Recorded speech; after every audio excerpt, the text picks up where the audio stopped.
সুদের টাকা দিয়া ঘর বানাইলাম, এই ঘরের ভিতরে 4টা 5টা রুম, এক রুমের ভিতরে আমি থাকলাম, আর বাকি 4 রুমের মধ্যে আমার সন্তান থাকলো, মা থাকলো, বাবা থাকলো, ভাই থাকলো, বোন থাকলো। আল্লাহ পাক রব্বুল আলামিন এই 5টা রুমের হিসাব আপনার কাছ থেকে একা নিব।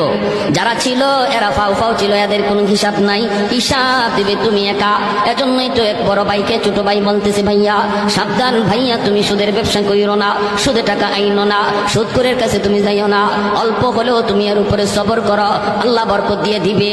বড় ভাই কই চুপ থাক, তুই মাদ্রাসায় গেছো মাত্র, এখনই পণ্ডিতি কইরো না, এখনো কিন্তু বড় হুজুর হও নাই, চুপ কর, তুই বেশি কথা বলবি না। ছোট ভাই বলতেছে, ভাইয়া ও ভাইয়া তোমার হিসাব কিন্তু কেউ দিবে না, কেউ দিবে না, হিসাব শুধু তুমি একা একাই দেওয়া লাগবে। বড় ভাই কয়, কস কি তুই? আমি কষ্ট করে করে আইনা সবাই খাওয়াইলাম, আমার বিপদের সময় কেউ দাঁড়াবে না। কয় না, ভাবিও তোমার বিপদের সময় দাঁড়াবে না, ভাতিজাও তোমার বিপদের সময় দাঁড়াবে না, আব্বাও তোমার বিপদের সময় দাঁড়াবে না, আম্মাও দাঁড়াবে না, আমি তো দাঁড়াইমু না। ওই বড় ভাই কয়, কস কি তুই? মাসের মাস তোরে বেতন দিই আমি। কয় যত বেতনই দেও, বিপদে যখন পড়বা আমি নাই। বড় ভাই কয়, কস কি?